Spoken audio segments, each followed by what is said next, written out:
오늘의 양식, 이 시간은 야고보서 5장 13절부터 20절 말씀을 통해서 엘리야의 기도라는 제목으로 말씀을 전하겠습니다. 성경 속의 인물 엘리야라고 하면 여러분은 무엇이 생각나십니까? 저는 850대 1이 생각납니다. 바알 대언자, 작은 숲 대언자 850명과 대결을 벌인 결과 대승리를 거두어 잘못된 우상 숭배 제사장들을 모두 죽인 사건입니다. 엘리야라고 하면 이렇게 스케일이 큰 사람이라고 생각이 됩니다. 그러나 엘리야는 작은 것을 아주 소중하게 여겼던 사람입니다. 사르밧 과부를 통해 작은 떡 한 조각을 심었더니 결과는 상상할 수 없을 정도로 일어났습니다. 오늘 본문은 병든 자를 위한 기도 이야기를 하다가 갑자기 엘리야 이야기를 합니다. 야고보서 5장 17절 18절을 보면 엘리야는 우리와 같이 동일한 성령의 지배를 받은 사람이로되 비가 오지 않기를 그가 간절히 기도하니 3년 6개월 동안이나 땅에 비가 오지 아니하였고 그가 다시 기도하니 하늘이 비를 주고 땅이 자기 열매를 내었느니라 라고 말씀했습니다. 이 말씀은 열왕기상 18장 41절부터 45절 말씀을 인용한 것입니다. 열왕기상 18장 1절에 보면 엘리야가 비 오지 않기를 기도하였었습니다. 그랬더니 실제로 비가 오지 않았습니다. 그런데 열왕기상 18장 41절부터 45절 말씀에 보면 비 오기를 기도했더니 다시 비가 왔습니다. 그러면서 야고보는 엘리야의 기도를 이렇게 말합니다. 엘리야는 우리와 똑같이 동일한 성령의 지배를 받은 사람이라는 것입니다. 우리와 별 다를 바가 없는 사람이라는 말입니다. 화가 나면 화를 내고 슬프면 슬퍼하고 고통이 있으면 아파하고 그런 사람이라는 말입니다. 그런데 그런 사람이 하나님께 기도할 때에 비가 오지 않기를 간절히 기도하였더니 3년 6개월 동안 비가 오지 않았습니다. 다시 비 오기를 간절히 기도하였더니 하늘이 비를 주고 땅이 자기 열매를 내었다고 말씀하고 있습니다. 믿음의 기도, 병 낫기를 위하여 기도하는 것을 말하면서 엘리야를 이야기하고 있습니다. 그렇다면 우리가 알아야 할 것은 엘리야는 어떻게 하나님 앞에 기도를 하였길래 그렇게 엄청난 기도를 해도 응답을 받았던 것입니까?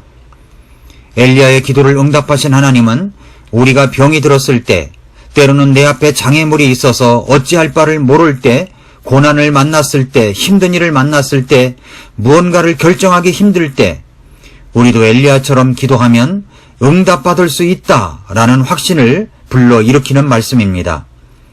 그렇다면 우리가 알아야 할 것은 엘리야는 어떻게 기도를 했느냐 하는 것입니다.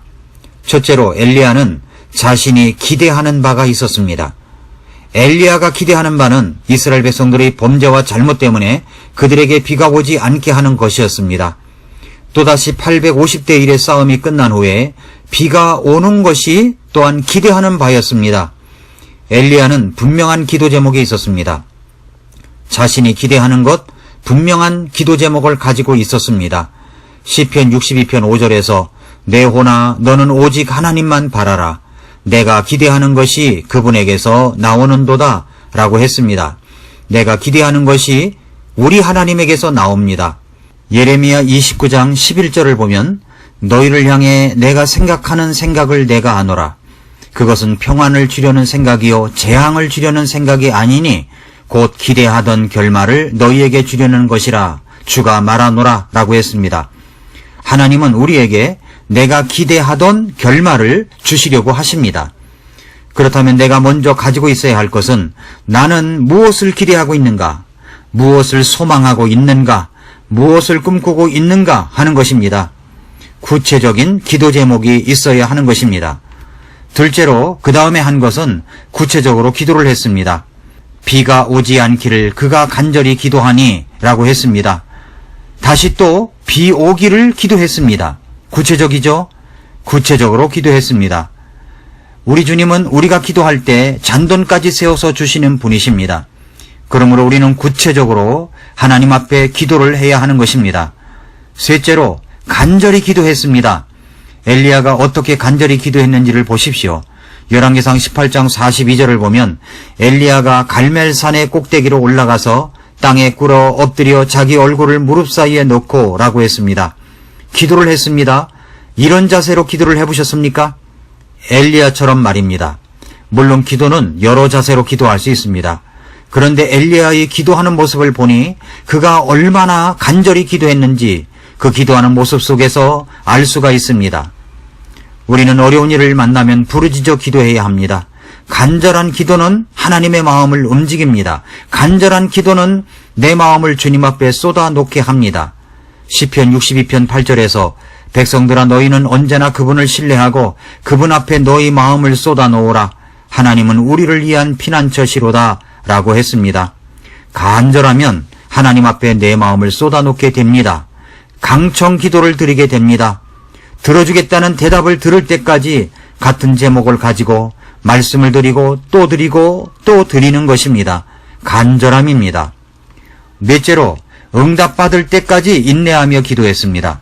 열왕기상 18장 41절 이하를 보면 엘리야는 기도를 하면서 자신의 종에게 시켜 올라가서 바다 쪽을 보고 오라고 했습니다. 아무것도 없다고 하자 다시 기도하고 또 보고 오라고 합니다. 그렇게 7번이나 했습니다. 끈질기게 기도했습니다. 인생에서 승리하는 비결은 집중에 있습니다. 그리고 인내하는 데 있습니다. 응답받을 때까지 기도하고 또 기도하면서 응답의 실마리가 보일 때까지 자신이 기대하는 바를 끝까지 놓지 않는 것입니다. 다섯째로 확신을 가지고 기도했습니다. 엘리야는 확신을 가지고 간구했습니다. 그는 손바닥만한 구름이 보일 때 그것이 비록 아주 작은 구름이지만 하늘이 열리고 비가 쏟아질 것을 확신했습니다. 그는 기도하기 전에 먼저 비 오는 소리를 들었던 사람입니다. 믿음의 기도는 확신에 찬 기도입니다. 기도한 것이 이미 이루어진 것처럼 기도하는 것입니다. 마가복음 11장 24절에서 예수님께서는 이렇게 말씀하셨습니다.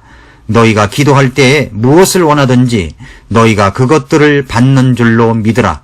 그리하면 너희가 그것들을 받으리라 라고 하셨습니다. 다시 야고보서 본문 말씀으로 돌아가서 정리해 보겠습니다.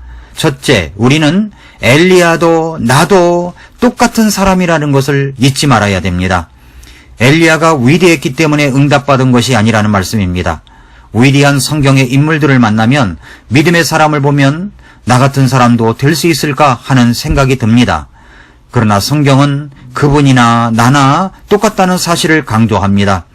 엘리야는 우리와 같이 동일한 성경의 지배를 받은 사람이라고 말씀을 했습니다. 이 말씀을 들으면 힘이 나지 않습니까? 그렇구나, 나도 할 수 있겠구나 라고 말입니다.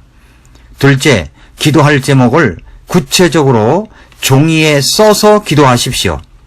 종이 위에 쓰면 기적이 이루어집니다. 잘 들어보십시오. 종이 위에 쓰면서 기도하시기 바랍니다. 기록하면서 쓰면서 기도하면 기적이 일어납니다. 날마다 나의 간절한 기도 제목을 구체적으로 기도노트에 쓰면서 기도하십시오. 다시 강조합니다. 그냥 기도하지 마시고 손으로 쓰면서 기도하시기를 바랍니다. 셋째, 받은 줄로 믿고 기도하십시오. 엘리야는 기도하기 전에 자신이 기대한 바가 비가 오는 것이었는데 비 오는 소리를 미리 들었던 사람입니다.